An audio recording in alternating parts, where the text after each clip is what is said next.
Bismillahirrahmanirrahim. Assalamualaikum warahmatullahi wabarakatuh. Anak-anakku semua dimanapun kalian berada, di seluruh penjuru tanah air, selamat pagi, selamat siang, dan selamat malam. Kita bertemu kembali tentunya dengan pembelajaran online. Semoga kalian semua dalam keadaan sehat dan lindungan Allah Subhanahu wa Ta'ala. Untuk materi kali ini, baiklah kita akan membahas tentang pola lantai. Simak baik-baik ya.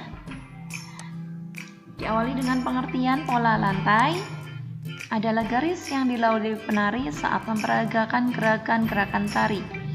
Garis-garis di lantai yang dilalui penari ketika melakukan gerak tari dari perpindahan tempat yang satu ke tempat lainnya. Dengan adanya pola lantai, tarian yang disajikan akan lebih indah dan menarik untuk ditonton. Selanjutnya adalah keuntungan memahami pola lantai. Yang pertama, menjaga setiap penari agar tidak bertabrakan. Dengan memahami pola lantai dengan baik, akan terhindar dari kesalahan dalam menari seperti bersinggungan atau bahkan bertabrakan antar penari tentunya. Kemudian yang kedua, membantu penari dalam menentukan gerakan selanjutnya. Saat penari berpindah dari area satu ke area yang lainnya, maka gerakan tangan, kaki, dan anggota badan akan berbeda pula. Oleh karena itu, dengan adanya pola lantai, penari akan terbantu dalam menentukan gerakan seperti apa yang dilakukan selanjutnya. Yang ketiga, penari lebih energik. Dengan pemahaman dan pengaplikasian pola lantai dalam pementasan tari, akan membuat penari terkesan lebih menarik dan energik. Yang keempat, menciptakan kekompakan. Dengan memahami pola lantai yang baik, penari akan menciptakan kekompakan saat mementaskan tarian. Selanjutnya yang terakhir adalah ciri khas suatu tarian. Dengan adanya pola lantai akan memberikan suatu karakteristik atau ciri khas dari sebuah tarian.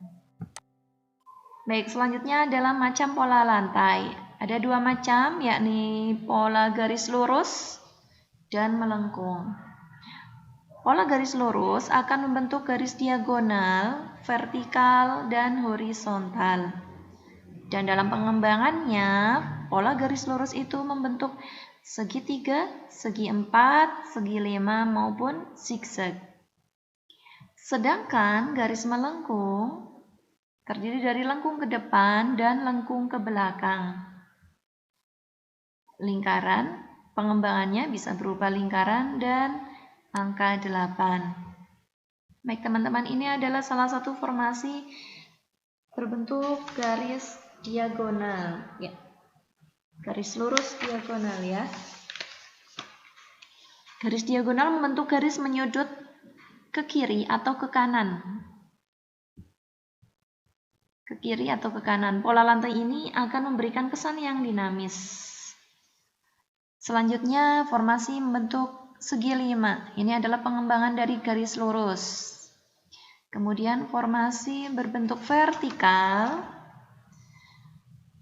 yaitu pola yang lurus dan memanjang. Para penari yang jumlahnya lebih dari satu orang akan membentuk susunan atau formasi lurus, baik dilihat dari depan ke belakang maupun dari belakang ke depan. Pada umumnya, pola lantai garis lurus vertikal ini digunakan oleh tarian klasik karena memberikan kesan yang sederhana. Selanjutnya, formasi zigzag. Ini adalah pengembangan dari garis lurus. Selanjutnya, formasi lingkaran, pengembangan dari garis melengkung. Betul sekali. Dan ini diagonal, sama dengan yang tadi ya. Baik, selanjutnya, makna pola lantai. Pada desain garis lurus memberikan kesan lembut, tetapi juga lemah. Garis-garis mendatar memberikan kesan istirahat. Garis yang tegak lurus memberi kesan ketenangan dan keseimbangan. Garis melingkar atau melengkung memberi kesan manis. Sedangkan garis diagonal memberi kesan dinamis dan kuat.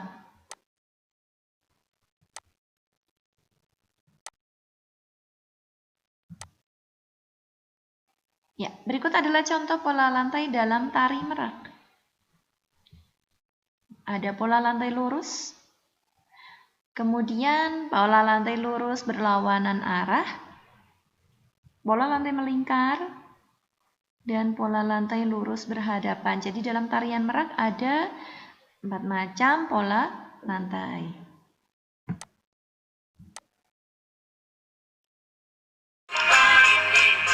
Selanjutnya adalah tari saman yang berasal dari Aceh menggunakan pola lantai garis horizontal. Ya, tarian saman ini beberapa tahun yang lalu pernah mendapatkan penghargaan sebagai juara 1 di dunia karena kekompakannya dan sangat kuat antara penarinya. Selanjutnya adalah tari sekapur sirih yang berasal dari Bengkulu. Pola lantainya adalah garis lengkung ke depan. Garis lengkung. Ya, ini berbentuk garis lengkung ke depan. Oke, selanjutnya tari pendet yang berasal dari Bali. Memiliki pola lantai garis lengkung ke depan juga.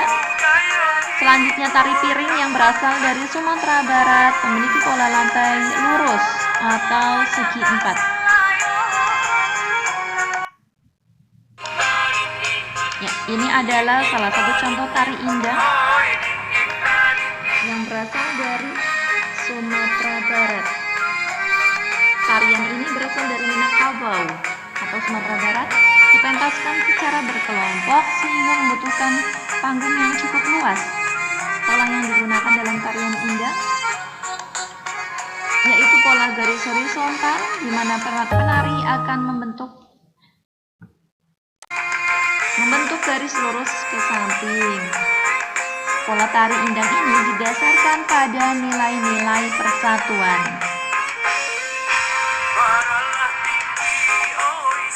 Ya, selanjutnya adalah ada yang dinamakan tari Yospan yang berasal dari Papua. Ini juga membentuk garis horizontal. Begitu juga dengan tari Serimpi yang berasal dari Jawa Tengah. Dan kemudian tari baris cengkedan yang berasal dari Bali. Ketiganya menggunakan pola lantai garis horizontal.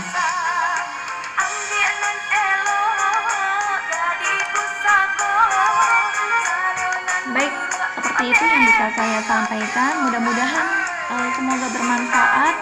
Salam sehat, tetap di rumah dan jaga kondisi kesehatan kalian masing-masing. Wabillahi taufiq wal hidayah. Wassalamualaikum warahmatullahi wabarakatuh.